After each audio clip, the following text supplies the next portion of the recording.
everyone. I'm glad you're here.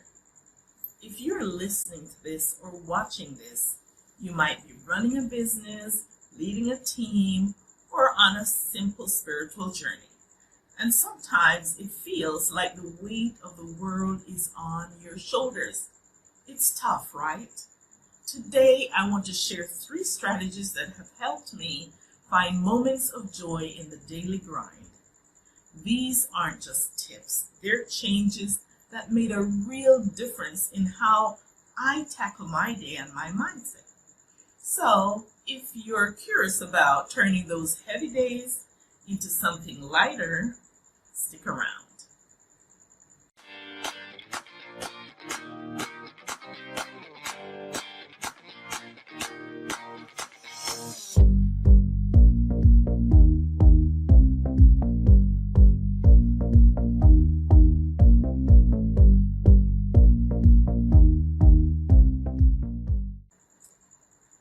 Have you ever thought about how it can be possible that 2 people undergo the exact same treatment, the exact same conditions, yet they each walk away with completely opposite perspectives about the impact of those experiences on their lives? To me, this is proof that our perspectives determine our reality. When I was a child, my dad used to say that life is what you make it. Of course, at the time, I didn't tune in. I didn't understand until decades later when I had an aha moment. And I get to share some of those tips that I've walked away with that hopefully will support you in making life more of what you desire. So how do you have power over your life that allows you to detour from the daily grind, going down the pit hole of despair and sorrow, hating everyone and everything in the process? It's all about perspective, and it's a choice we get to make. Before we continue, if you like what you're hearing right now, please subscribe and hit the notification bell and like this video so you can be alerted when I post videos like these. Now, there are 3 top issues that no one is talking about that is costing us our daily happiness, yet they set the tone for everything. Let's take a look at these and then talk about how we can deal with the issues later. The first one is we've forgotten why we came. We often need reminders of our life purpose as we navigate our daily activities. Sometimes our experiences are the reminders. Number 2, we create disempowering stories about ourselves and our circumstances and about others. These stories tend to run on autopilot.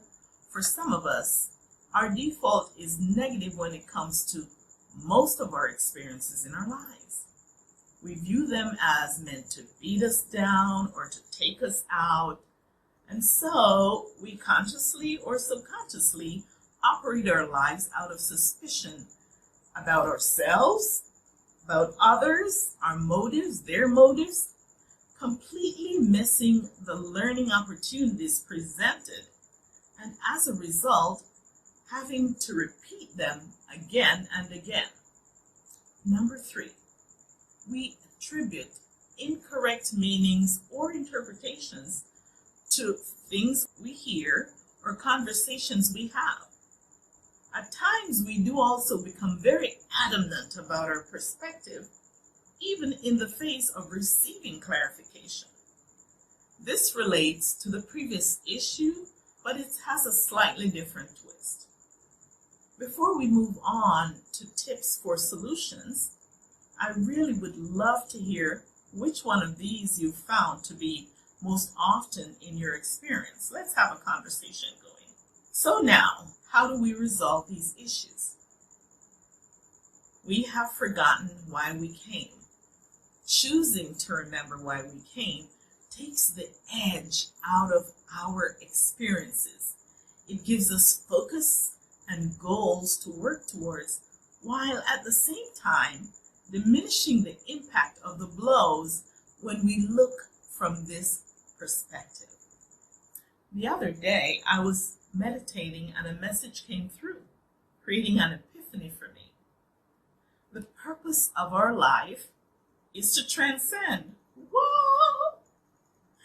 We came here to have an experience and to share our experiences and our medicine to uplift others. Life's experiences are feedback for us.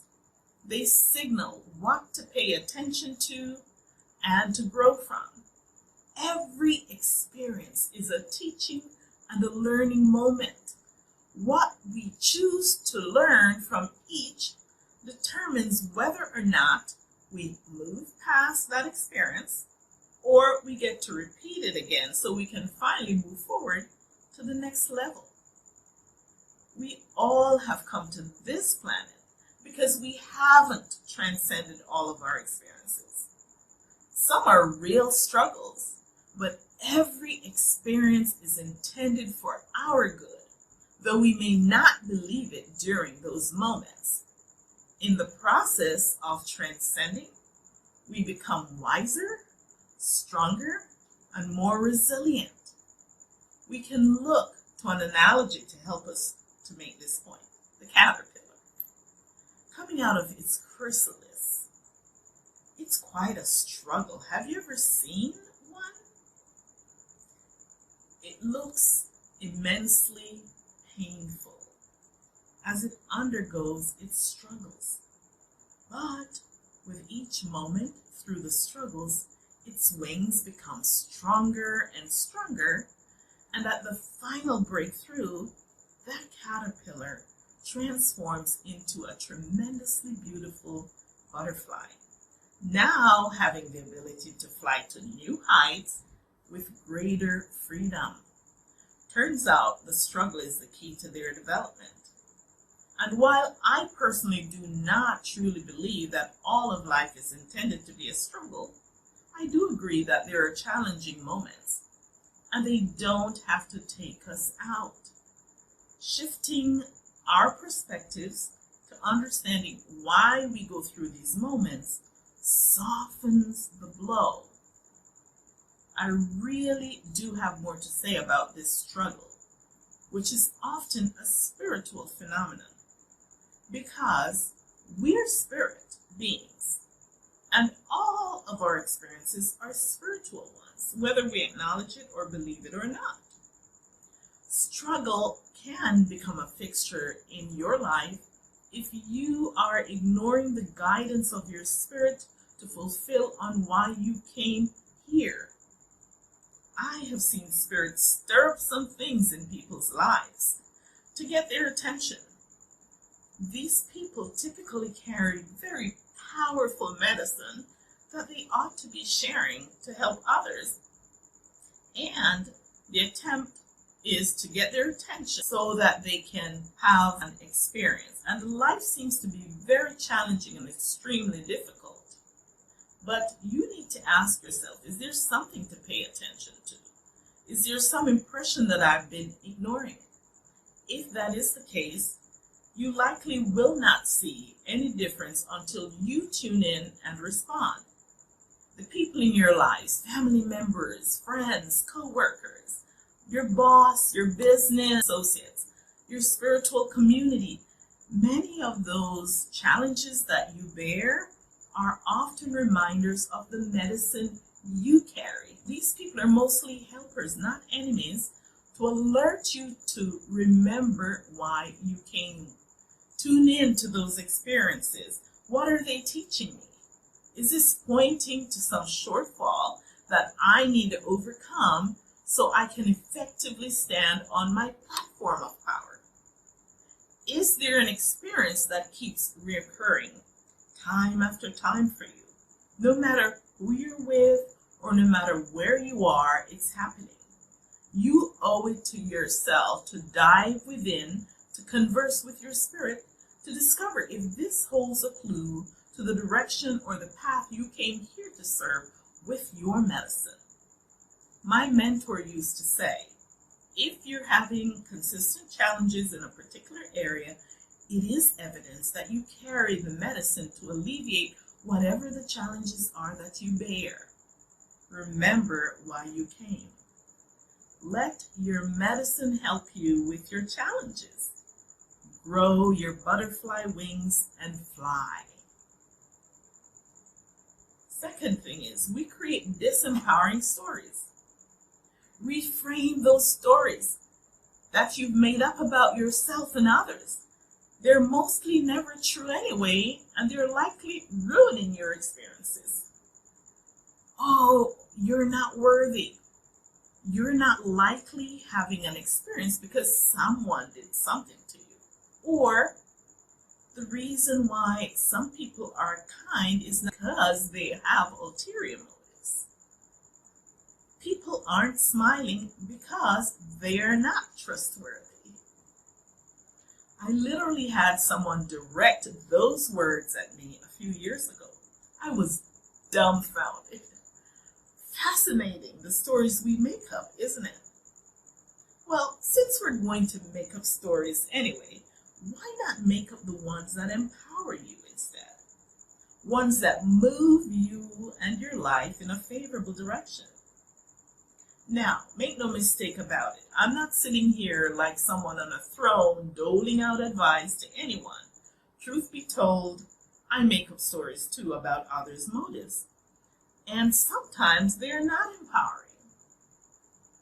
Sometimes too, however, they are intuitive hits downloaded from my spirit, which I voice out loud only to see them come to be exposed exactly the way it was delivered to me.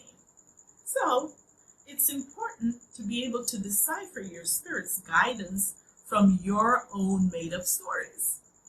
And you can begin to do that by noticing if you have a default.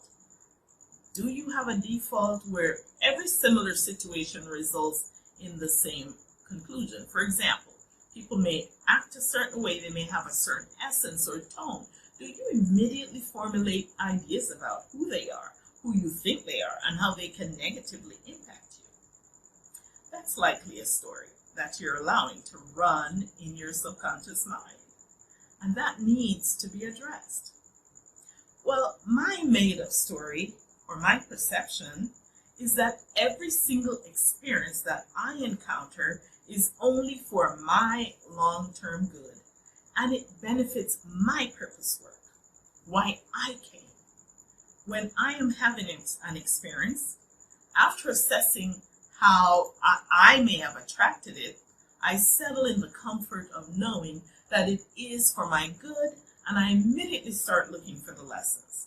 They don't immediately always appear, but they always do eventually. Stories that empower you, create those. The third thing, we make up interpretations that are detrimental to the conversations we're hearing. And there are studies that show that people with low self-esteem, low self-worth, more frequently misinterpret conversations than those who do not. Is there a running story that you have which facilitates misinterpreting what others are saying to you as an attack on your person? Look and see.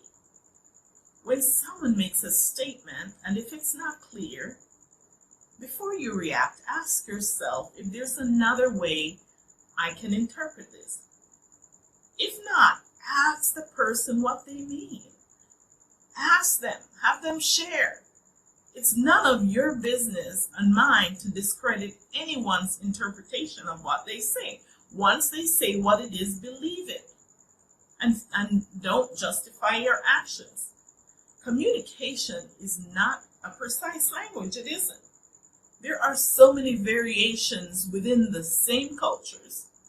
And since that is the case, we're all equally responsible for our own communication, whether we're speaking or listening. It's a delicate dance. Open a dialogue and truly sit on the other side of the table to understand what is happening. Too often, we disempower ourselves just by misinterpreting what we hear. And then we take it a step further. We act on the interpretation as if it were law. This is frustrating for you, and it also puts the other person on the defenses, especially if you're confrontational with your response. When communication can be interpreted differently, ask people what they mean. These tips will not create overnight transformation. It didn't for me. But with consistency, they will become habit and will soften your experiences, creating blissful days, giddy days, and increased empowerment. Your perception of your experiences will determine the quality of the life you are having and living today, even if nothing else changes. It's a choice that only you get to make. What will you choose today? I'd like you to reflect on a recent challenge and identify what it reveals about your growth areas in light of this conversation that we're having. If you've enjoyed these tips, please like this video, subscribe, and share this video so that others may join us. Bye for now.